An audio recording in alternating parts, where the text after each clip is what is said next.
अस्सलाम वालेकुम नाज़रीन and welcome to the silly point podcast episode number 2। मेरा नाम है सफ़वान और मेरे साथ आज मौजूद हैं हसन और हमाद। अस्सलाम वालेकुम एवरीवन। अस्सलाम वालेकुम एवरीवन। तो बॉयज़, क्या लगता है फिर आपने टीम देखी, नई जो टीम अनाउंस हुई है T20 और ODI की, to the tour of New Zealand? यार टीम देखी मैंने। ओडीआई की पहले T20 की बात करते हैं, क्योंकि T20 वर्ल्ड कप आना है, एशिया कप आना है, तो अच्छे चेंजेस किए हैं, काफ़ी पॉजिटिव चेंजेस किए हैं। देख रहा हूँ कि काफ़ी नए लड़के आए हैं, कुछ के सिलेक्शंस वहाँ पे हुई हैं जो कि समझ में मेरे पे बाहर है। हाँ, हरी लाइट जल रही है। ठीक है भाई, देखो दो चेंजेस हैं जो मुझे समझ में नहीं आई। एक, शादाब को आते ही वाइस कैप्टन बना देना, वो चीज़ तो बिल्कुल समझ से बाहर है, क्योंकि उसकी डोमेस्टिक परफॉर्मेंस आई थिंक कुछ चैनल्स दिखा रहे थे 6 इनिंग में 24 रन है और 0 विकेट। तो उस पे आपने इसको लेके आए हो टीम में, आपने फिर बाहर क्यों किया था? राइट, आपने बाहर उसको इसलिए किया था उसकी परफॉर्मेंस माठी थी। अब आप उसको वापस टीम में लेके आ गए हो और कोई परफॉर्मेंस उसकी डोमेस्टिक में नहीं है। दूसरा बंदा जो बाहर हुआ है इसका, जिसका मुझे दुख है, बाबर आजम का। भाई क्योंकि आपने बाबर आजम को इस वक्त ODI की परफॉर्मेंस से बाहर किया है, जो कि मुझे ऐसा लगता है, क्योंकि अगर आपको बाहर करना होता बाबर आजम को तो आप बहुत पहले कर चुके होते। इस तरह T20 वर्ल्ड कप के फ़ौरन बाद आपने इफ्तिखार को ड्रॉप किया था। इस तरह आप उसी वक्त T20 की सीरीज़ हुई थी, उसी वक्त आप ना उसको फ़ौरन राइट अवे बाहर कर देते आप उसको। तो आपने जो है उसको अभी चैम्पियंस ट्रॉफी में अगर ये अभी सेमीफाइनल फाइनल में पहुँचते पाकिस्तानी टीम, तो ये स्क्वाड तो खैर अनाउंस नहीं हुआ होता, लेकिन बाबर जो है वो नहीं होता बाहर, अगर बाबर की परफॉर्मेंस नॉर्मल रहती तो मेरे ख्याल से ODI की परफॉर्मेंस से बाबर आजम को बाहर किया है। तुम अगर कुछ इसमें ऐड करना चाहो तो बताओ मत। अच्छा, सिर्फ T20 टीम की बात हो रही है ना? हाँ, अभी वहाँ से स्टार्ट। हाँ, मैं सोच रहा था पहले T20 टीम को मैं बता देता हूँ। ठीक है, तो T20 टीम में हमारे हैं सलमान अली आ, क्योंकि फिर एक आई गेस हम जो है ना सारे प्लेयर्स के ऊपर हल्का हल्का टच बेस कर लेंगे, राइट। सलमान अली का captain, Shadab Khan vice captain, Abbas Afridi, Abdul Samad, Abrar Ahmed, Haris Rauf, Hasan Nawaz, Irfan Khan, Jahandad Khan, Khushdil Shah, Mohammad Ali, Mohammad Haris, Umair बिन यूसुफ, शाहीन शाह अफरीदी, सुफियान मुकीम और उस्मान खान। मोहम्मद अली भी T20 टीम में मौजूद है। आकिफ जावेद है? नहीं, आकिफ जावेद नहीं T20 टीम में? नहीं, जहानात खान है। जानदाद खान तो वो ऑलराउंडर है। आकिफ जावेद T20 की टीम में नहीं है? नहीं। मोहम्मद अली है। किस व- बेसिस पे? वसीम जूनियर है। वसीम जूनियर नहीं। वसीम भाई, खैर मैं जवाब दे देता हूँ। T20 टीम में मुझे नहीं पता। सबसे पहली बात, जो आप खुशली शाह को लेके वापस आ गए हो, राइट? यस। T20 में वही बात हुई है जो मैं लास्ट पॉडकास्ट में आप लोगों ने पूछा था कि मतलब सबसे ज़्यादा डिजर्विंग प्लेयर जिसके साथ मतलब ज़्यादती हुई हो, तो मैंने वसीम जूनियर का नाम लिया था, खुशली शाह का नाम लिया था। बट इसका मतलब ये नहीं है कि मतलब उसको ODI चैम्पियन ट्रॉफी बहुत अच्छा खेला है, बट दैट डजंट मीन कि आप उसको T20 में उस परफॉर्मेंस पे लेके आ जाओ। और मैं आपको शोज़ दिख रहा था, अहमद शहजाद ने भी बहुत अच्छी बात की थी कि आपने मुकम्मल तौर पे किसी को ड्रॉप नहीं किया। सही है, अगर बाबर रिजवान T20 से ड्रॉप हुए हैं, शाहीन और आई थिंक हारिस ODI से ड्रॉप हुए हैं, नसीम T20 से ड्रॉप हुआ है, तो वो दूसरे फॉर्मेट में लाजमी है। ठीक है, सेम गोज़ में शादाब वापस टीम में है, वो ODI में T20 में, लेकिन वो है। आप यकीन करो, अगर ये प्लेयर अपने रिस्पेक्टेड फॉर्मेट्स में एक इनिंग अच्छी खेल लेंगे, एक स्पेल अच्छा डाल देंगे, ऑफ कोर्स वो तो कर ही देंगे, राइट, इतनी एक्सपेक्टेशन, तो ये दूसरे फॉर्मेट में फिर से ऑटोमेटिकली वापस आ जाएंगे। दूसरे फॉर्मेट एज इन लाइक जैसे बाबर इस वक्त वनडे में खेल रहा है, T20 से ड्रॉप हुआ है। अगर वो वनडे में एक मैच में 50, 60, 70 मार लेता है, जो कि आप ऑफकोर्स उससे एक्सपेक्ट करोगे, राइट, जिस कैलिबर का वो प्लेयर है, या रिजवान एक मैच में 50, 60 मार दे, वो T20 में जब यकीन करो वापस आएगा। Same goes with Shaheen and Rauf. अगर वो 5 मैच की T20 सीरीज़ है, एक मैच में अगर वो 3-4 विकेट ले लेते हैं, 2 विकेट निकाल लेते हैं कम इकोनॉमी के साथ, वो वनडे में वापस आ जाएंगे। ठीक है, तो खैर मुझे सिलेक्शन सबसे पहले ये समझ में नहीं आई कि चलो आप शादाब को वापस लेके आ गए हो। 4 ओवर का वो बॉलर कहीं ना कहीं आप कह सकते हो कि वो है, वो बैटिंग भी कर लेता है, फील्डर भी अच्छा है वो, but as a vice captain I don't think so. और दूसरी बात ये कि आपने सलमान अली को कैप्टन बना दिया है, जो बात हम लोग पिछली पॉडकास्ट में कर रहे थे। लेकिन चलो, आपने 2 एंकर्स को बाहर कर दिया, एक एंकर आपने रखा हुआ है सलमान अली होगा, वही कैप्टन है। आई थिंक जो ये शादाब खान को लेके आए, मुझे ऐसा लगता है कि ये जो है ना इसको कैप्टनसी के लिए प्रिपेयर किया जा रहा है। डेफिनेटली, और यही बात पहले आ रही थी ट्वीट्स वगैरह पे कि शादाब कैप्टन ही बन के आएगा टीम में, बट उन्होंने बोला कुछ ज़्यादा हो जाएगा, तो उन्होंने वाइस कैप्टन रखा है। सो आई थिंक फ्यूचर का। और जो आपने दूसरे अभी जैसे मतलब कुछ नए डेब्यू भी होंगे सीरीज़ में, जैसे अब्दुल समद हो गया और ये हसन नवाज़ हो गया और उमैर बिन यूसुफ तो आई थिंक पहले खेल चुका है, और आई थिंक मोहम्मद हारिस वापस आए हैं टीम के अंदर, और कौन कौन है, और आई गेस शादाब वापस आए, मोहम्मद अली और सुफियान मुकीम वापस आ गए हैं। या नहीं, मेरा फिर ये सवाल है कि जब ये सब एक आपके लूप में थे, ठीक है, चलो उमैर बिन इरफान खान ऐसे भी वापस आ गया, ठीक है, दोनों फॉर्मेट्स में आई थिंक वो वापस आ गया. So why were they drop from the champions trophy squad? ये इसका जवाब तो सिर्फ आई थिंक और सॉरी बात काट रहा हूँ, एक और बात, हम वाहिद टीम है जो एशियन कंडीशन में एक स्पिनर खिलाते हैं और सेना कंडीशन में हम 3-4 स्पिनर भर के ले आते हैं. But I would still say कि अरफत मिन्हाज, मेहरान मुमताज़ ऐसे बॉलर हैं जो कि मतलब ऑलराउंडर्स हैं, right, like they are like Imad Wasim and Nawaz category के वो प्लेयर हैं. तो उनको आई थिंक होना चाहिए, शादाब की जगह होना चाहिए था. शादाब की जगह शादाब ने यहाँ पे एक नए टैलेंट, नए जनरेशन की जगह मारी है, जगह मार दी है. उसकी जगह होना चाहिए था. देखो शादाब का मैं बहुत बड़ा वो हूँ, फ़ैन हूँ, बहुत अच्छा प्लेयर था, बहुत अच्छा क्लच प्लेयर था पाकिस्तान का. और इवन अभी ओडीआई हुआ था, मैं बोल रहा था कि शादाब को टीम में होना चाहिए. ठीक है, लॉन्ग फॉर्मेट का प्लेयर खेले ना, जैसे अभी 4 डे खेल रहा था रिसेंटली शायद वो, तो उसको वहाँ होना चाहिए था. वहाँ आपको एक ऑलराउंडर, एक अच्छा स्पिनर चाहिए था. जैसे कि हर टीम में एक ऑलराउंडर अच्छा मौजूद है, लेकिन यहाँ T20 में आके वाइस कैप्टन बन जाना, वो भी न्यूजीलैंड की पिच पे, तो मुझे थोड़ा यहाँ पे मसला लगता है. ये ऐसा नहीं होना चाहिए था. आई थिंक अगर आप मुझसे पूछो तो मुझे लगता है शादाब खान टीम में आना ही नहीं चाहिए, क्योंकि अगर आप उसकी डोमेस्टिक की परफॉर्मेंस देखें तो उसने आई थिंक 6 गेम खेले थे, उसमें आई थिंक उसके 24 रन थे और उसकी कोई विकटें नहीं थी. आई थिंक ऐसी कुछ स्टैट्स थे, आई डोंट नो किस बेसिस के ऊपर उसको टीम 10-12 मैचों में राशिद लतीफ़ बता रहा था T20 में 9.8 की इकोनॉमी है. 9.7, 9.8, like it's like 4 overs almost 40 runs, right? That's not going to help you on any pitch. और ये आप पाकिस्तान की पिच पे बॉलिंग कर रहे हो और आप जो जूनियर हैं आपसे, आप उनको बॉलिंग कर रहे हो. आप जब न्यूजीलैंड के सामने जो क्या फिन एलन अगर है, Allen, Glenn Phillips, like even Mitchell Santner from down the order, what are they going to do about you? Like, you know. होए. अच्छा आपको क्या लगता है कि अभी जो हमारे जो 2 बड़े प्लेयर टीम से बाहर हुए हैं, मोहम्मद रिजवान, पावर, the so called Rizbar, you know the dynamic duo of Pakistan cricket team, क्या लगता है आपको कि मतलब ये लोग जो बाहर हुए हैं टीम से, लाइक इन लोग की परफॉर्मेंस, ऑब्वियसली परफॉर्मेंस के ऊपर ही बाहर हुए हैं, there is no other reason, क्या ये जस्टिफाइड है? यार रिजवान का मैं कहूँगा जस्टिफाइड है, क्योंकि रिजवान ने खुद एक तरह का स्टेप बैक कर लिया था. आप अगर ऑस्ट्रेलिया की सीरीज़ थी जिसमें वो, Yeah, I think that was the last T20 we played, right? नहीं, और साउथ अफ्रीका की सीरीज़ भी हुई थी बीच में. उसके बाद हुई थी साउथ अफ्रीका से होती है. Zimbabwe Australia, Zimbabwe south Africa. हाँ, जिम्बाब्वे में लोग गए नहीं थे, साउथ अफ्रीका में गए थे. साउथ अफ्रीका में एक मैच वॉश आउट था और 2 में जो है ये लोग एक में पहले में मरवा दिया रिजवान ने आपको. हाँ, वो जो 75 रन किए थे, एक 64, 65 इस तरह कुछ बॉलों पे किए थे, वो मैच उसने मरवा दिया था. ठीक है, तो रिजवान खुद अपना मैचेस में बैठना शुरू हो गया था. एज अ कैप्टन आप बैठ रहे हो, अच्छा स्टेप है, आप बैठ रहे हो, आप दूसरे बंदे को चांस दे रहे हो, लेकिन आपको कहीं ना कहीं लग रहा है कि आप नहीं खेल पा रहे. ठीक है, और आपने ये भी गौर किया कि वो सेना कंट्रीज़ में नहीं खेल पा रहा था. ठीक है, तो उसने उसी को देखा देखी न्यूजीलैंड में वो नहीं किया सेलेक्ट, और वो खुद भी नहीं आना चाह रहा. बेहतरीन, ठीक है, वो बाहर हुआ, उसका समझ में आ रहा है. लेकिन बाबर आजम का मैं ये कहता हूँ कि उसका जैसे कि स्ट्राइक रेट 124 था 2022 में, कुछ ना अब 129 हो गया, बढ़ गया है. उसने 2023 से अब तक उसका 135 का स्ट्राइक रेट है. तो अगर आप 2024 की बात करो T20 वर्ल्ड कप के बाद से, तो उसने अपना स्ट्राइक रेट 142 कर लिया था. तो स्ट्राइक रेट में इंप्रूवमेंट है. हाँ, ICC में कोई ख़ास परफॉर्मेंस नहीं आई उसकी, लेकिन वो अपने आप को इम्प्रूव कर रहा था उस कैटेगरी में कि स्ट्राइक रेट में अच्छा यार मैं यहाँ पे इसकी एक बात में ऐड करना चाहूँगा कि मैं 2024 के देखो बाबर T20 2017-18 से खेलता हुआ आ रहा है. ठीक है, और उसने पाकिस्तान को मतलब आई वुड से काफ़ी मतलब मैन ऑफ द मैच अगर आपको नहीं भी मिलता तो आपकी मतलब इम्पैक्टफुल नॉक्स होते हैं, राइट.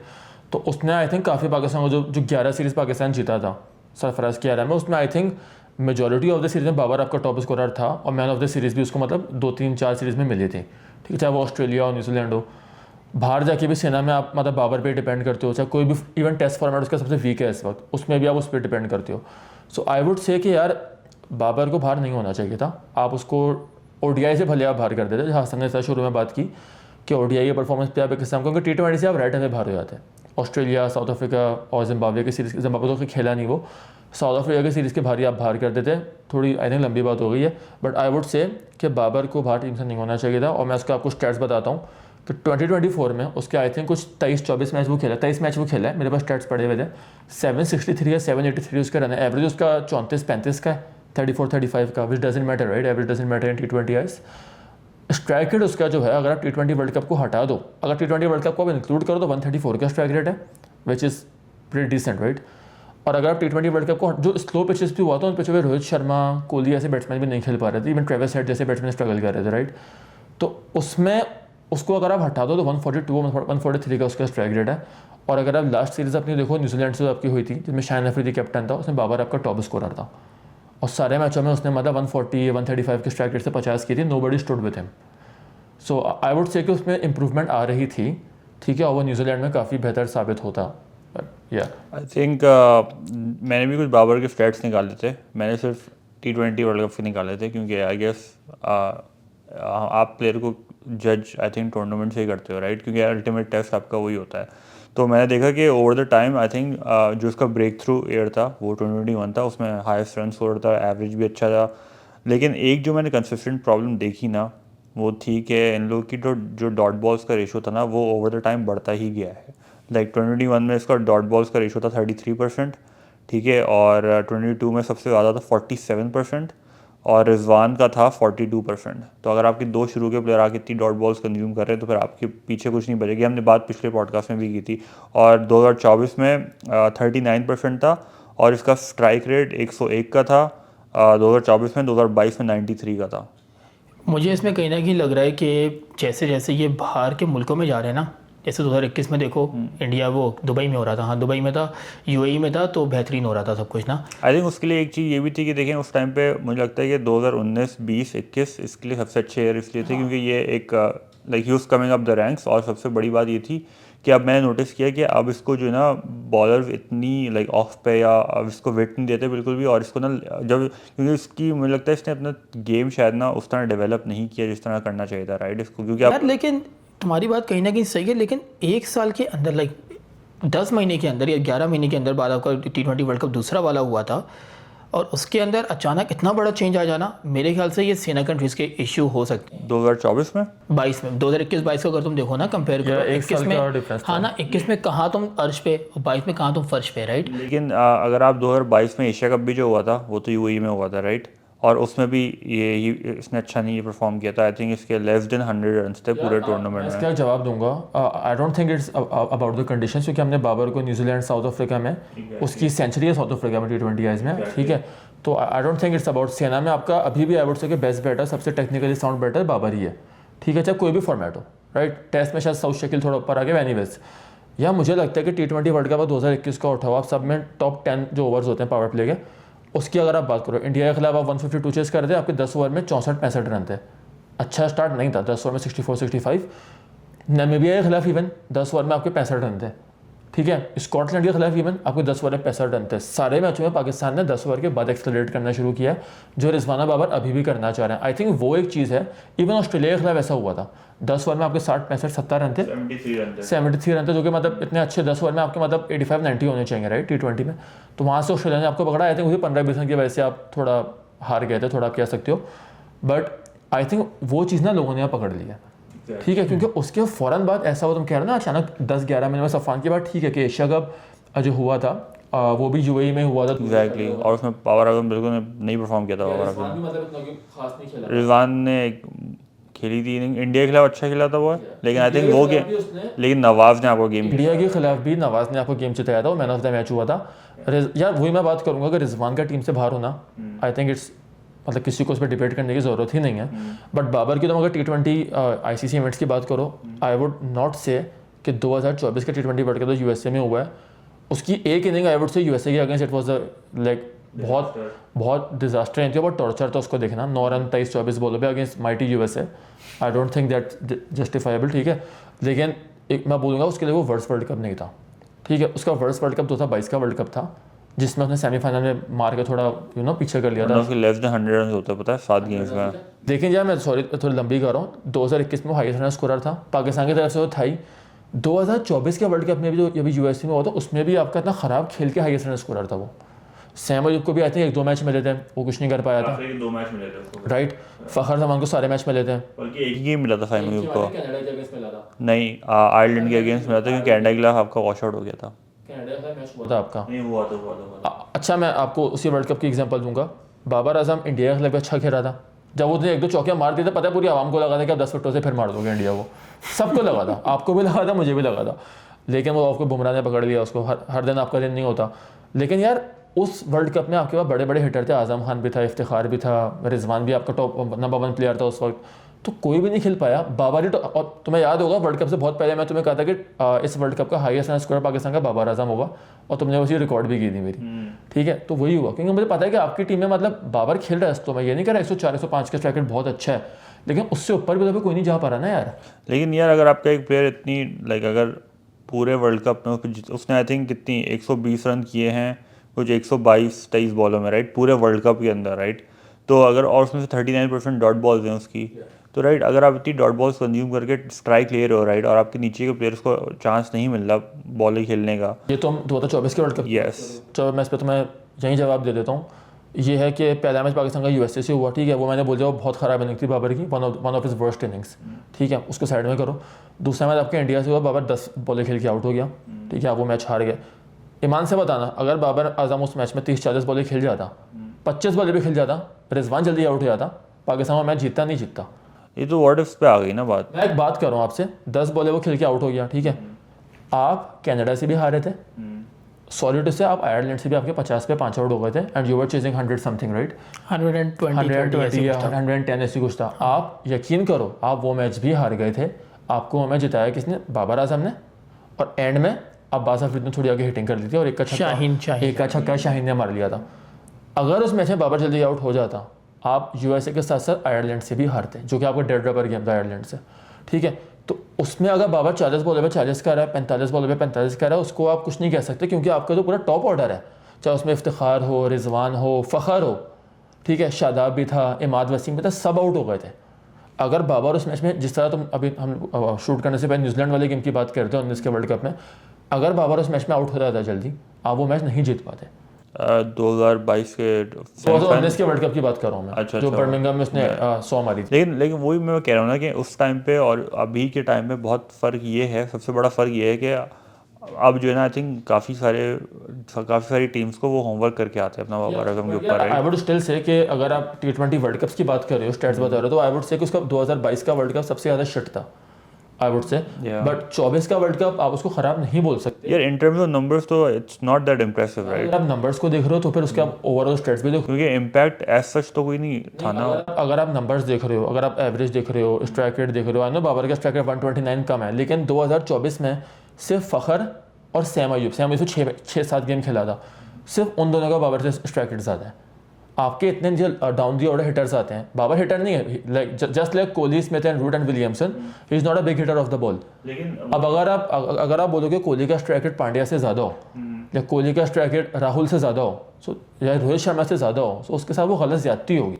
लेकिन ये जो इफेक्ट है ना दूसरे प्लेयर्स का कि वो परफॉर्म नहीं कर पाते लोअर डाउन दी ऑर्डर, सबसे बड़ा उसको जो ये कॉम्पाउंड इफेक्ट है, क्योंकि आप इतनी जब क्योंकि यहाँ पे सिर्फ बाबर की बॉल डॉट बॉल्स अक्यूमुलेट नहीं हो रही, यहाँ पे रिजवान की भी बॉल डॉट बॉल्स अक्यूमुलेट हो रही है, तो वो दोनों कंबाइन होके ना नीचे जो आपका मिडिल ऑर्डर है और लोअर ऑर्डर है वो उनको बिल्कुल परफॉर्म नहीं करने देता। I think let's keep Rizwan out of the picture, ठीक है, उसकी तो कोई बात ही नहीं कर रहा, वो T20 से बिल्कुल सही ड्रॉप हुआ है, आई वुड से, और उसको दूर उसको मैं तो कहूँगा PSL भी नहीं खेलना चाहिए। PSL तो खेलेगा वो ऑफकोर्स कैप्टन है मुल्तान सुल्तान का, वो जिता भी चुका है 1-2 मरतबा। आई वुड स्टिल से कि बाबर आजम को तुम कह रहे हो कि ऊपर से बॉल वो पी जाता है, मैंने आपको इतनी प्राइम एग्जांपल दी कनाडा वाले मैच की और आयरलैंड वाले मैच की यार, ठीक है। और मुझे कहीं ना कहीं लगता है कि यूएसए के खिलाफ शादाब ने मैच बनाया था, ऑफकोर्स मिडिल में आकर 23 बॉल पे कुछ 40-45 रन मारे थे, आज ही हम वो मैच देख रहे थे बैठ के। तो भाई अगर उस मैच में बाबर उस मैच में अगर जल्दी आउट हो जाता ना, आपके 160 भी नहीं होने थे।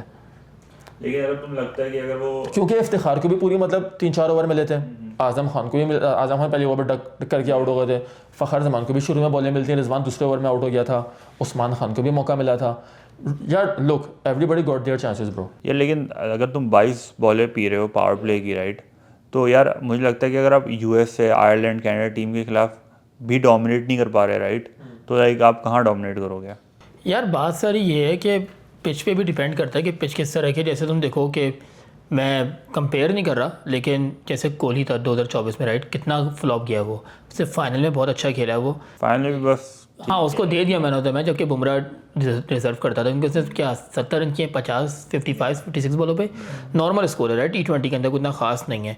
तो उसका मैच यूएस से हुआ था, आई थिंक 4 रन करके कोहली आउट हो गया था 7 बॉलों पे। कनाडा से वॉश आउट हो गया था, आयरलैंड के खिलाफ भी जल्दी आउट हो गया था, पाकिस्तान के खिलाफ जल्दी आउट हो गया, वो सारे मैचेस में फ्लॉप हुए। इवन ऑस्ट्रेलिया के खिलाफ तो बिल्कुल बैटिंग विकेट से रोहित शर्मा ने 30 रन मारे थे स्टार्क को, उसमें भी वो जल्दी आउट हो गया था। तो यार मेरे ख्याल से पोजीशन बाबर तो ओपन ही आता है, लेकिन यार बात सारी यही है कि आपका जब इतना बड़ा बैट्समैन कोहली ऐसा बैट्समैन जब वो इस तरह स्ट्रगल कर रहा है, इसका मतलब ये नहीं कि आयरलैंड ने डोमिनेट कर लिया उस पर। कभी कभी पिचेस पे भी डिपेंड करता है, राइट। और कभी कभी सिचुएशन ऐसी हो जाती है कि आपको टुक टुक करना पड़ता है। जैसे पाकिस्तान के शायद 4-5 ओवर में 3 आउट हो गए थे शुरू में यूएस के गेम में, 4-5 ओवर में हम देख रहे थे। उस्मान खान तना के आउट हो गया, रिजवान आउट का हो गए थे, फखर आउट हो गया था, हाँ, उस्मान हो गया था। तो 3 आउट आपके हो गए और आपके पास शादाब आ गया, जो कि शुरू में उसने मतलब एज अ बॉलर स्टार्ट किया था, वो आपके साथ आ गया है और बाबर खड़ा हुआ है। तो उन दोनों ने बहुत अच्छा खेला बाद में, लेकिन हाँ आप जस्टिफाई नहीं कर सकते, मैं नहीं कर रहा, लेकिन वो बहुत ख़राब नहीं थी बाबर की, लेकिन उन दोनों की पार्टनरशिप की वजह से ही, जिसमें 90% शादाब का रोल था, उन दोनों की पार्टनरशिप की वजह से ही 160 पे पहुंचे थे। क्योंकि शादाब के बाद जिसका हाईएस्ट स्कोर था ना बाबर और शादाब के बाद, वो था शाहिन अफरीदी का 23 रन 16 बॉलों पे। अगर आप इसमें कहोगे बाबर ऊपर से बॉले पी गया, लेकिन यार देखो जो नीचे वालों का काम है, आई थिंक कितनी 70-60 मीटर की बाउंड्री है टेक्सास की, ठीक है। इफ्तिखार को भी पूरा टाइम था, आजम खान के बाद, और ऐसी बात नहीं है कि एक मैच के बाद बिठा दिया गया, उनको पहले से कैरी किया जा रहा था। लेकिन मुझे ऐसा लगता था कि अब जैसे आप इस लिहाज से देखो कि कोई भी कहीं भी सुपर ओवर होता है ना, तो एक आध ओपनर आपका आता है सुपर ओवर में बैटिंग करने। पाकिस्तान का वाहिद टीम है पाकिस्तान, जिसमें पाकिस्तान के नीचे के प्लेयर आगे सुपर ओवर खेल रहे हैं। ये बात मैं जवाब दूंगा कि चलो देखो ये तो सबसे बड़ी मिस्टेक है, मैं मानता हूँ कि पाकिस्तान के 2 में से एटलीस्ट आप इंडिया का कोहली और रोहित शर्मा ओपन करते। Kohli is like an anchor, right, वो हिटिंग नहीं कर सकता। रोहित शर्मा जो है वो इज अ डिस्ट्रक्टिव बैट्समैन। तो अगर सुपर ओवर होता तो कोहली कभी नहीं आता बैटिंग करने, रोहित आता है, पांड्या आता है, पंट आते हैं, ठीक है। तो ये तो गलती है आपकी कि आपके दोनों ओपनर ही एंकर थे, ठीक है। तो यार देखो जो आपके हिटर्स थे ना, इफ्तिखार था, फ़खर जमान था, कहीं ना कहीं शादाब था, ये आपकी हिटिंग एबिलिटी थी यार।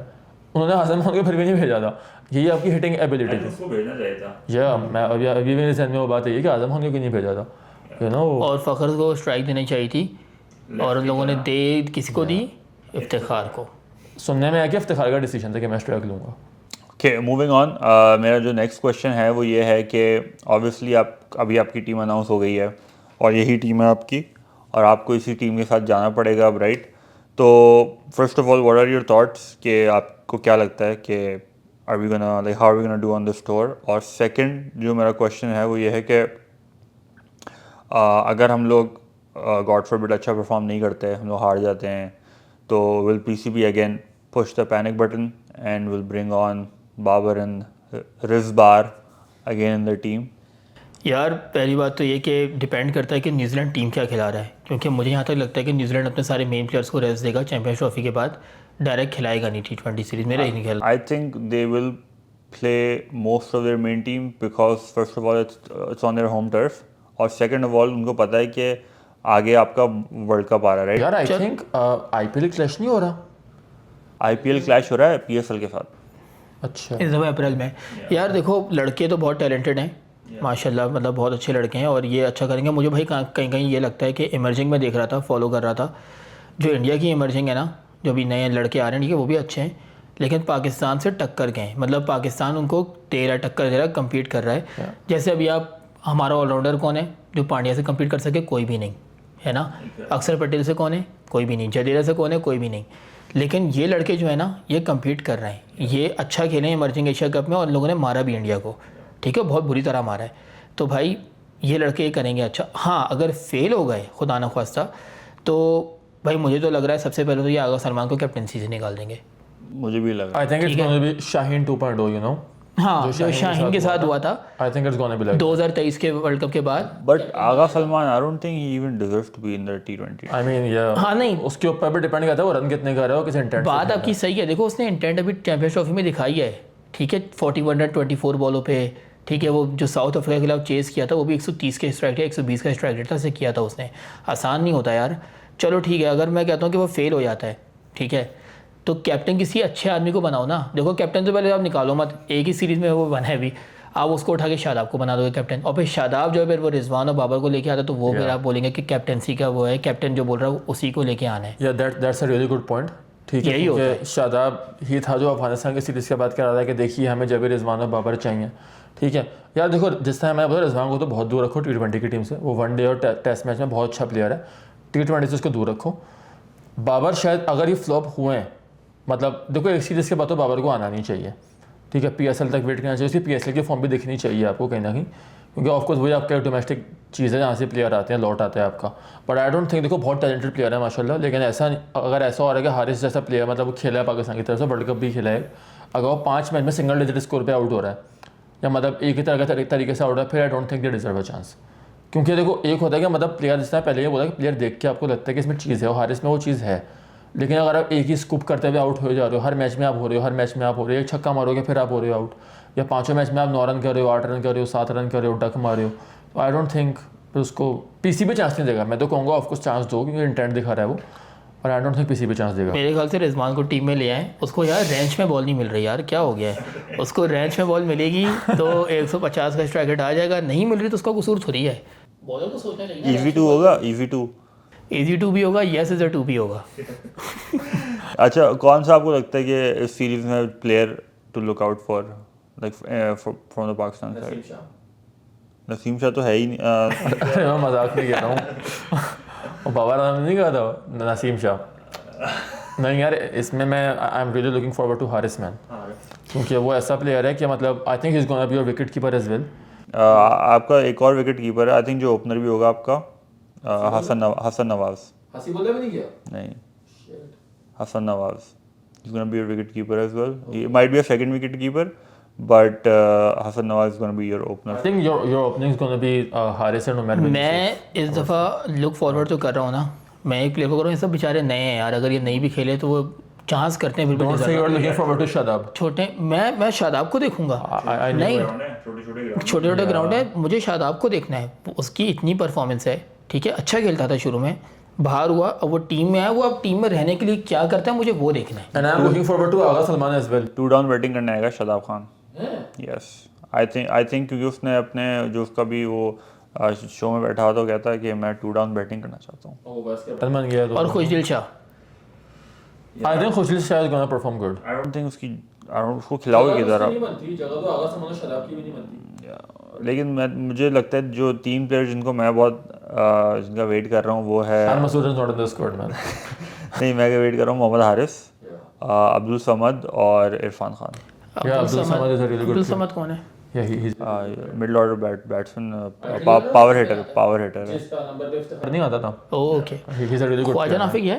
नहीं, ख्वाजा नाफे गया है यार, आई थिंक ओडीआई में भी नहीं है, उसको भी बहुत दूर रखा है, दूर रखा है उसको बहुत। अभी आफरीदी का पॉडकास्ट आया, उसके है वो बॉय हार्ड हिटिंग सीख रहा है आफरीदी से, वो बहुत पुरानी वीडियो है। हाँ लेकिन हाँ 1 साल हो गया, लेकिन आया तो ना उसमें यार, क्या मतलब। मुझे लगता है अभी उसको ना वो आई थिंक यार सारे तो ओपनर्स आप नहीं भर सकते ना टीम में, फिर ये बात भी तो होती है। हाँ ये भी है, आई थिंक वो PSL में भी देखते हैं कैसा परफॉर्म करेगा। एंड देन अभी ऐसे हसन नवाज काफ़ी अर्ली आ गया है, सैम अयूब होता तो वो नहीं आता। हसन नवाज आपका अभी आपका जो टूर्नामेंट हुआ ना, आई थिंक उसका हाईएस्ट रन स्कोर था। ये PSL खेलते हैं हसन नवाज? यार मुझे याद नहीं, I can not, I don't think so right. अब वही मैं कह रहा हूँ ना, अभी नहीं जो ठीक है, क्या बताऊँ, नहीं आया, बिल्कुल आया, ये मैं ये क्या बता रहा हूँ कि ये आया इसलिए कि आपका फ़खर जमान और सैम अयूब इंजर्ड हैं, क्योंकि वो दोनों अगर ठीक होते हैं ना जब सैम कब ठीक होगा? हो गया उसको हरकत तो चल गई है। देखो बाबर का भी ऐसे स्टार्ट हुआ था, बहुत फेम पे स्टार्ट हुआ था उसका, शाहीन का भी देखो वो अपने आप में वो ना बड़े हो गए क्रिकेट से यार। लेकिन सैम का जो सबसे बड़ा आई थिंक एडवांटेज ये है ना कि सैम जो है ना तीनों फॉर्मेट खेल सकता है। लाइक उसमें जैसे मुझे ऐसा लगता है कि जैसे रिजवान है, राइट, रिजवान को हम लोग बोलते हैं यार भाई T20 में उसको धक्के से खिला रहे हैं लोग, राइट। साइम का ऐसा नहीं है। साइम है कि भाई साइम इज़ लाइक अगर आपकी टीम शीट बनती है ना तो उसमें 2 बंदे आपके सबसे पहले होंगे, फ़खर और साइम। टेस्ट में तो नहीं होगा, नहीं टेस्ट में नहीं होगा, लेकिन मैं कह रहा हूँ अगर आपकी सॉरी अगर आप जहाँ बाबर आजम भी बनता है वन डाउन, लेकिन T20 में 1 डाउन एवरेज से बाबर आजम बनता है।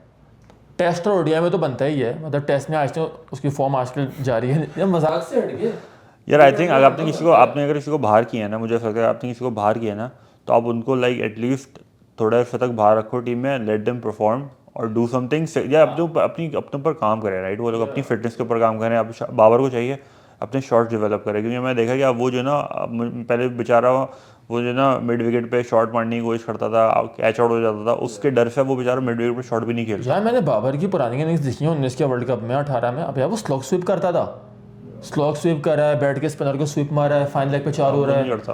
अब वो करता ही नहीं है, उसमें फिटनेस का इशू नहीं है, डर आ गया उसके अंदर। कि आउट हो जाऊंगा। नहीं, डर भी आएगी और मेंटल ब्लॉक भी है कि यार देखो मैं ऑलरेडी फॉर्म नहीं है और फिर लोगों ने एक्स्ट्रा प्रेशर भी डाला हुआ है, हमारे एक्स क्रिकेटर्स नहीं डाला हुआ है, हसन अली ने, नवाज ने, किंग है, ठीक है, किंग कर लेगा, ये कर लेगा, वो कर लेगा, तो वो प्रेशर भी होता है यहाँ यार। से बात आई, मेरा सवाल है अब, ये 90s के लॉन्डो वाला क्या सीन है? ये जो अभी आई वकार यूनुस साहब ने डाली है, मतलब अपने स्टैट्स डाले 90s के, और वो शायद हफीज़ की कोई बात हुई है, हफीज़ ने बोला है कि आप कौन सा कोई वर्ल्ड कप जीते हो, कोई ट्रॉफी जीत गया, तो उसके बारे में क्या ख्याल है तुम्हारा? पहले से फान देते जो यार आई थिंक इसके लिए ना आपको देखें बहुत कुछ चीज़ें आपको देखनी पड़ेंगी। पहले तो ये है कि 90s के अंदर ना इतने सारे टूर्नामेंट्स होते नहीं थे आपके, तो अब जैसे मलिक ने आई थिंक तंजिया तौर पे बोला था कि 90s में तो शायद अगर T20 होता तो शायद जीत जाते ये लोग राइट। लेकिन आई थिंक अगेन जो 90s के प्लेयर्स थे उनके अंदर आई गेस टैलेंट तो बहुत ज़्यादा था जो आपके प्लेयर्स हैं, लेकिन unfortunately they couldn't play well as a team in ICC tournament except a few tournament right, क्योंकि आप 2003 में भी बाहर हो गए थे, 2007 में भी बाहर हो गए थे। जो 90s के प्लेयर्स थे obviously they carried on playing in early 2000 as well. तो लेकिन आई थिंक अब के जो प्लेयर्स हैं ना उनके पास ऑब्वियसली अपॉर्चुनिटी बहुत ज़्यादा है टूर्नामेंट जीतने की, क्योंकि आपका हर साल ऑलमोस्ट ICC का टूर्नामेंट होता है राइट। फिर आपके पास टेस्ट चैम्पियनशिप भी आ गई है, लेकिन अब हमारे पास अनफॉर्चुनेटली वैसा टैलेंट नहीं है। तो आई थिंक कहीं ना कहीं हद तक हफीज़ की बात भी ठीक है और कहीं ना कहीं हद तक शोएब अख्तर की बात भी ठीक है, क्योंकि शोएब अख्तर की अभी क्या कहते हैं, शोएब अख्तर जो बोलता है कि 90s के प्लेयर्स जो है ना बहुत अच्छे थे वट, बट अगेन अगर आप कुछ पुराने इंटरव्यू उठा के देखें शोएब अख्तर के, तो शोएब अख्तर उसमें ये बात भी बोलते हैं कि 90s के जो बड़े प्लेयर्स थे वो जेलस होते थे यंग प्लेयर्स से राइट। तो आई थिंक इसमें आई गेस टाइम की बात है, आप किस लिहाज से किसकी बात सुन रहे हैं। ऊपर से शोएब अख्तर साहब कहते हैं इस बात के कंट्रा में कहते हैं कि 73 बार हम लोगों ने इंडिया को मारा है। वो तो आई थिंक यार मतलब आप इस बात का ज़रा मैं जवाब देता हूँ। बात इतनी है कि मैं लोगों से पूछता हूँ, ठीक है, कि भाई 90s में लोगों ने क्या अचीव किया, ठीक है, तो मुझे जवाब मिलता है कि ट्राई नेशन सीरीज़ हुई थी ऑस्ट्रेलिया में, ठीक है, ट्राई नेशन सीरीज़ हुई थी शारजा में, उसमें इंडिया को मार दिया, ठीक है, ये कर दिया, 194 मार दिया इंडिया को सईद अनवर ने, बहुत अच्छा प्लेयर था, मैं किसी से कंपेयर नहीं कर रहा। और देयर इज़ नो डाउट कि उस लॉट का जो टैलेंट था वो आज की टीम से मतलब 100 गुना ऊपर है, और जो पैशन था वो मुल्क के लिए वगैरह सारे खेलते थे। और जो आने वाले प्लेयर है ना वो आप मतलब सोच भी नहीं सकते कि मतलब उनका टैलेंट कितना बड़ा था, और वो उनको ही लुक फॉरवर्ड करते हैं जो नए प्लेयर होते हैं। बाबर, रिजवान, शाहीन को कोई लुक फॉरवर्ड नहीं करता सैडली, ठीक है। पहली बात तो ये मैं क्लियर कर। दूसरी बात ये कि यार देखो बायलैटरल में अगर आप जीत रहे हो, शोएब अख्तर साहब कह रहे हैं कि 73 मरतब हमने इंडिया को मारा, 73 के 73 मैच आप नहीं खेले, पहली बात तो ये। और हफीज़ ने बड़ी अच्छी बात की कि इमरान खान ने शुरू किया था, क्योंकि आई थिंक अपने वो कैप्टनसी के पीरियड में 3-4 मैच इंडिया से हारा है सिर्फ, ओवरऑल सारे फॉर्मेट्स के मिला के। वो टेस्ट मैच आज इंडिया से हारा ही नहीं टेस्ट मैच वो। अबे इंडिया के अंदर जाके इंडिया को डोमिनेट करना, फिर रिटायरमेंट से वापस आके वर्ल्ड कप जीतना, ज़बरदस्ती वर्ल्ड कप वो खिलाया गया, ज़िया उल हक ने खिलाया था, किसने खिलाया था, जीतना, ठीक है। ICC इवेंट वो भी इंडिया से ही जीता। बट अगेन कि भाई इमरान खान ने एक लेगेसी शुरू की थी इंडिया को मारने की, और जिस तरह आज हम इंडिया के फैन बॉयज़ बने हुए हैं ना कोहली के, कि यार कोहली ने देखो हमारे सर पे हाथ फेर लिया, कोहली ये है, कोहली किंग है, ठीक है, मैं कोहली को इंस्टाग्राम पे फॉलो करूँगा, मेंशन करूँगा। अबे वो उस वक्त पता है अब्बू बताते हैं मेरे कि इंडिया वाले पाकिस्तान के होते थे कि यार मुँह लगा लो थोड़ा सा, ये कर लो। इमरान खान ने बकायदा ये बात बोली थी कि आओ क्रिकेट फील्ड पे कश्मीर का फैसला कर लो, तो ये मना कर दिया था इन लोगों ने। कहते किसी भी ग्राउंड में किसी भी कंडीशन में खेल लो, आ जाओ, जो जीता कश्मीर उसका। मतलब पॉलिटिकल बात मैं नहीं कर रहा, इमरान खान ने ये बात की थी। बट आई वुड से क्या मतलब इस तरह के स्टेटमेंट्स देना शोएब अख्तर ने और हफीज़ ने काफ़ी अच्छा जवाब दिया। आई थिंक ये एक दूसरे को ये लोग बस they trying to bring each other down by saying something. लेकिन आई थिंक अगर आप सिंपली क्रिकेट पर्सपेक्टिव से देखें तो आई थिंक 90s के प्लेयर्स ने उस टाइम पे क्रिकेट जो है ना आई थिंक बहुत मुश्किल भी होती थी राइट। आई थिंक क्योंकि टैलेंट जो है ना हर टीम में सुपर, इंडिया में था, साउथ अफ्रीका में था, ऑस्ट्रेलिया में था, वेस्ट इंडीज़ में था राइट, आपके न्यूजीलैंड में भी था। तो आपकी 4-5 टीमें तो आई थिंक बहुत स्टैक थी राइट। और आप 90s मुझे याद है कि एक मैच देख रहा था मैं 99 में, जब आई थिंक कोलकाता में आपका टेस्ट मैच हुआ था, बस लोग जीत के आए थे राइट इंडिया में राइट, काफ़ी साल बाद गए थे। तो आई थिंक ऐसे जो इनकी जो सीरीज़ थी तो I think they achieved as well. But the thing is again हाँ सैडली ये कुछ जीत नहीं पाए ग्लोबल लेवल के ऊपर, और आई थिंक ये इनकी खुद की एक इनकॉम्पिटेंसी भी थी राइट। यार देखो हमेशा से यही रहा है। अभी मुझे याद आ गया अचानक, मुझे मियादाद की लानते देना याद आ गई जो अफरीदी को वो दे रहा था। तो उसने बोला था मुझे इतना प्यार पाकिस्तान में भी नहीं मिला, शायद वो इंडिया गए थे 2016 में तब मिली थी। तो यार ये हमेशा से जब भी आप वर्ल्ड कप हारते हो ना, हमेशा एक्स क्रिकेटर आपको गालियाँ देते हैं। और यही जब रिटायर हो जाते हैं, जैसे हफीज़ रिटायर हुआ है, हफीज़ को बहुत गालियाँ पड़ी हैं भाई जब वो कैप्टन था। वो आया रिटायर हुआ, वहीं बैठा हुआ है उसी बराबर में शोएब अख्तर के, अच्छा मलिक हाँ, शोएब अख्तर ने जो बात की कि 73 मैच हम इंडिया से जीते हैं। अब आईसीसी टूर्नामेंट में देखो चैंपियंस ट्रॉफी होती थी शोएब अख्तर की एरा में, ठीक है, वर्ल्ड कप भी होते थे, मतलब 4 साल बाद तो आ ही जाता था वर्ल्ड कप यार, होते थे। आपने इंडिया को कितने मैचों में मारा है? मैं ये नहीं कह रहा कि जिसने इंडिया को मार दिया वर्ल्ड कप में वो बेहतर हो गया, मैं ये बिल्कुल नहीं कह रहा, लेकिन आप मुझे बताओ कि कितनी मरतबा आपने इंडिया को मारा है, कितनी मरतबा में जो ये बैठे हैं वसीम, वक्कार, शोएब हो गया, ठीक है, कितनी मरतबा आपको मैन ऑफ द मैच मिला इंडिया के खिलाफ? चलो चैंपियंस ट्रॉफी का ही बता दो मुझे आप। चैंपियंस ट्रॉफी एक बार जीते थे 2003 में ना, जिसमें टशन दिखा रहा था कैफ को, ठीक है, आप जीते, चलो ठीक है आप जीत गए। अब वर्ल्ड कप में कितनी मरतबा इंडिया, भाई आप जो इंडिया से आपका रिकॉर्ड अच्छा है ना, वो इसलिए कि आप बायलैटरल इंडिया से बहुत ज़्यादा खेलते थे और आईसीसी इवेंट में आपके पास प्रेशर कम होता था as compare to today's generation, ठीक है। आज का तो ज़्यादा प्रेशर होता है आपके ऊपर। अब उनके प्लेयर है 2008-9 से कोहली खेलते हुआ आ रहा है, जडेजा 2013-12 से खेलता हुआ आ रहा है, रोहित शर्मा 2007 से खेलता हुआ आ रहा है। तो of course if you gonna compare them to Babar Azam, Rizwan and Shaheen, it's not gonna be possible man. और यार अब पता है ये भी है कि मैचेस होते नहीं हैं, मैचेस नहीं होते एक मैच हो रहा है वो भी आईसीसी का पहला मैच, या तो बिल्कुल 2 एंड डाई मैच, और आपको पता है कि उसमें हम हार गए तो आप यू आर ऑलमोस्ट आउट, ऐसा ही होता है। और आप जीरो बन जाओगे। आपने बायलैटरल में जितनी ही परफॉर्मेंस दी हो, अगर उस मैच में आप नहीं खेल पाए ना, आप जीरो हो जाओगे। I think. और किसी हद तक सोशल मीडिया का भी प्रेशर बहुत है, क्योंकि अब जैसे इन्होंने वो अपनी ऐड कैंपेन शुरू करी थी 2015 में, वो जो मौका जो शुरू किया था, राइट, आई थिंक उससे बहुत एक जो है ना एक सिग्निफिकेंट इम्पैक्ट पड़ा था वो चीज़ रुकी है 2021 में आ गया। आई थिंक अभी फिर से शुरू हो गई है वो। हाँ फिर से अब होनी चाहिए भी, अब तो होनी चाहिए यार, वाकई वो फिर भी करते रहेंगे। आप उनको एक ही वो है आपके पास ऑप्शन जिससे आप चुप करवा सकते हो, वो यही है कि आप उनको मारो, आप उनको मारो, आप उनको टफ टाइम दो एटलीस्ट यार। वन साइडेड कॉन्टेस्ट आप अभी किस तरह हारे हो? क्योंकि यार आई थिंक एक जो 90s के प्लेयर्स की बात थी ना यार, वो आई थिंक कम्पीट करते थे। आई थिंक वो ऐसे मतलब अब जैसे मुझे याद है आप 2000 आई थिंक 3 का भाई चैम्पियंस ट्रॉफी थी, मुझे याद नहीं है आपका, आई थिंक वेस्ट इंडीज़ से मैच था, राइट, तो ये 2003 का वर्ल्ड कप था शायद, मुझे याद नहीं आ रहा, लेकिन कोई आईसीसी का टूर्नामेंट था। आप जल्दी आउट हो गए थे, राइट, लेकिन आपके players they were still showing a lot of fight, right, और आपके आई थिंक जो ओवरऑल प्लेयर्स थे वो आई थिंक लाइक कम्पीट करते थे दुनिया में जाके वो, और जिस तरह अभी हार रहे हैं, राइट, वैसे नहीं हारते थे। नहीं बात सही है यार, और मैं इसकी कहीं ना कहीं वजह यार मैं मैनेजमेंट को भी देता हूँ, क्योंकि 4 साल के अंदर 26 सेलेक्टर चेंज करना यार मजाक है। 26 सेलेक्टर चेंज करना, 5 दफ़ा कैप्टन चेंज करना, 4 दफ़ा आपका चेयरमैन चेंज हुआ है, मतलब हर साल आपका एक चेयरमैन नया आ रहा है। आई थिंक 3 साल में 4 चेयरमैन चेंज हुए हैं यार, इसमें आपकी कंसिस्टेंसी नहीं आ रही।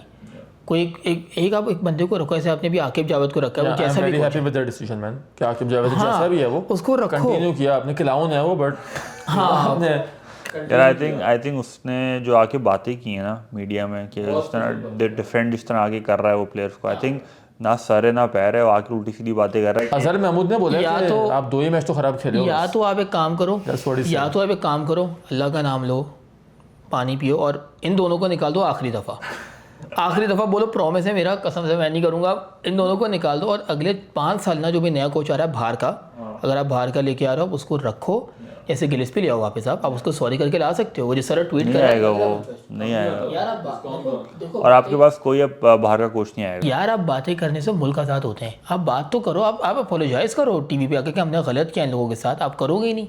आप करो और आप गैरी क्रिश्चियन वगैरह को लेके आओ, और आप अगले 5 साल तक आप उनको 5 साल दो ना। आप कोई अच्छे टूर्नामेंट में आपने अच्छी फाइट दी तो आप बोलना, आप कंसिस्टेंसी नहीं लेके आ रहे हो यार। वो आप बात बिल्कुल ठीक है, अगर आपको किसी सिस्टम को चाहिए कि ठीक करना है तो उसके अंदर थोड़ी लाइक कंसिस्टेंसी और थोड़ा एक स्ट्रक्चर होना चाहिए। Right now I think Aqib Javed, मुझे उससे कोई उम्मीदें नहीं है, क्योंकि वो बेसिकली जो है ना अपने पसंद के बंदों को खिलाएगा। कामरान गुलाम को बाहर कर दिया, ये बोलगा कि वो अच्छा फील्डर नहीं है जबकि कामरान गुलाम लाहौर के अंदर का प्लेयर है। अभी हम ओडीआई की बात नहीं कर रहे हैं, वहाँ पे आपका राना साहब हैं टीम में यार। वो ओडीआई की आई थिंक हम बात करेंगे कि अगली पॉडकास्ट में ऑब्वियसली, क्योंकि उस चीज़ को भी कवर करना है। लेकिन आई थिंक अब टाइम हो रहा है रैप अप करने का, तो I think I move on to the final segment which is obviously I know हमारी टीम तो बाहर हो चुकी है 2 हफ्ते पहले ही, तो लेकिन अब आपको क्या लगता है कि फाइनल है कल रात को, और कौन जीतेगा India versus New Zealand champions trophy final? यार मुझे तो इंडिया लग रहा है, साफ सी बात है, क्योंकि इंडिया वहाँ पे कितने 5-6 मैचेस खेल चुका है और अब ऊपर से उनके जो 5 स्पिनर वो लेके गए हैं वो साबित हो रहा है कि उनका सही फैसला था 5 स्पिनर खिलाने का। और वो पिच बिल्कुल फट चुकी है, जिस तरह स्पिन हो रही है, सब कुछ हो रहा है ना। टेस्ट मैच की पिच बन गई है। हाँ, कुछ पता नहीं। आई डोंट थिंक वो रोलर चलता है उस पर। आई थिंक वो कितना फर्क, पिच की जो नेचर होती है वो आप नहीं बदल सकते ऑफ कोर्स। वो होता है ना, स्क्वायर होता है ना, ज़रूरी थोड़ी है वो सेम पिच यूज़ करें, शायद दूसरी भी भाई इतनी स्पिन कैसे हो रही है बॉल फिर? कंडीशन भी तो है ना यार। यार हैं तो पाकिस्तान में भी तो वही कंडीशन है, ऑलमोस्ट वही कंडीशन है। अब स्पिनर नहीं है ना कोई। इंडिया में इतनी स्पिन नहीं हो रही थी वर्ल्ड कप में, 400 रन बन रहे थे। भाई सुनने में आ रहा है हेनरी को शोल्डर इंजरी हो गई है, शायद वो बाहर हो जाए मतलब मैच से। हेनरी शुरू में आकर रोहित शर्मा वगैरह को पकड़ लेता है। कोई स्पिनर वगैरह डाल दो हेनरी की जगह, वो बुला लेंगे, क्या पता ब्लेसिंग एंड डिसग्रेस हो जाए वो। इश सोदी को बुला लो, हाँ, या एजाज पटेल बुला लो। जब से वो न्यूजीलैंड से आएगा ना, जब तक वो तो मैच ही खत्म हो चुका होगा, जनाजा आ रहा होगा न्यूजीलैंड का वापस। हो भी सकता वो यूं आ रहा होगा, दूसरे की टीम में जा रही होगी। तुम्हें कौन लगता है कौन जीतेगा? आई think it's gonna B India. Only 2 guys can stop India and Williamson, क्योंकि वो 2 सेंचुरियां मार चुका है, और एक Rachin Ravindra. I think New Zealand will win because I think this is their second time playing on that ground, and this is the only team They're that actually gonna learn, you know. yeah. उनको learn मिला है, वो करेंगे। They're actually gonna learn. Santner उनके काफ़ी bowler से अच्छे India के। Yeah. और Santner is a very smart captain यार। उसने यार साउथ अफ्रीका को इस तरह उन्होंने पकड़ा है ना, मैं तो एकदम प्यार से मारा है पकड़ के साइड में। लेकिन बस ये है कि इनके पास सिर्फ ये सेंटनर है जो इंडिया को निकालना है। और प्रॉपर इनके पास ऑलराउंडर हैं। ब्रेसवेल है, फिलिप्स है, सेंटनर है, even Ravindra can bowl. Phillips मुझे लगता है आईपीएल के अंदर बहुत महंगा बिक चुका है अभी। वो तो ऑप्शंस होगा सारे, हाँ, अगली दफ़ा में बिकेगा। अगर इंडिया को मार दिया उसने तो फिर तो ये 30 करोड़ जैसे कमिंस ने मारा था, यू नो। अच्छा, इंडिया वाले बोलते हैं कि हम ना कमिंस को अपना डैडी बना दिया, और आई थिंक पैसे फेंक के किसी और ने, यू नो, मैं बोलूँगा नहीं उसको, मतलब हाईएस्ट स्पीड क्रिकेटर बना दिया, पर अगले लम्हे स्टार्क को बना दिया। हाँ एग्जैक्टली। स्टार्क ने क्या परफॉर्मेंस दी थी यार प्लेऑफ्स में आके यार। आईपीएल के मैन पूरा भी आईपीएल फ्लॉप हुआ था, लेकिन वो आ गया था, वो पागल हो गया था वो। खैर, यप आई थिंक सो तुम्हें देना है इस बार सेंड ऑफ? सेंड ऑफ मतलब क्या, यही है कि ये हमारी पॉडकास्ट थी। अगली पॉडकास्ट में आई थिंक उस वक्त पाकिस्तान न्यूजीलैंड की सीरीज़ शुरू होने वाली होगी, तो हम लोग उसके बारे में बात कर सकते हैं और अपना ओडीआई स्क्वाड थोड़ा डिस्कस करेंगे, क्योंकि इस दफ़ा तो हमारे पास टाइम नहीं था। इस दफ़ा हमने सिर्फ T20 पे फोकस किया है, उसके बारे में बात करेंगे। कुछ अपकमिंग सीरीज़ आ रही हैं पाकिस्तान की, उसके बारे में बात करेंगे। तो फ़िलहाल अभी के लिए तो इतना ही है, और तुम्हें अगर कुछ रिमार्क्स ऐड करने तो कर लो। No, that's I think that's all from us, and hopefully inshallah we'll be back next week with another episode. Please don't forget to like and subscribe, और हमें आप बता सकते हैं comment section में कि what we should be covering or anything we can improve on. So yeah, that'll be very helpful, and yeah, don't forget घंटी दबाना मत भूलिएगा आप लोग नोटिफिकेशन की। घंटा नहीं घंटी, ठीक है? ओके, अल्लाह हाफिज़।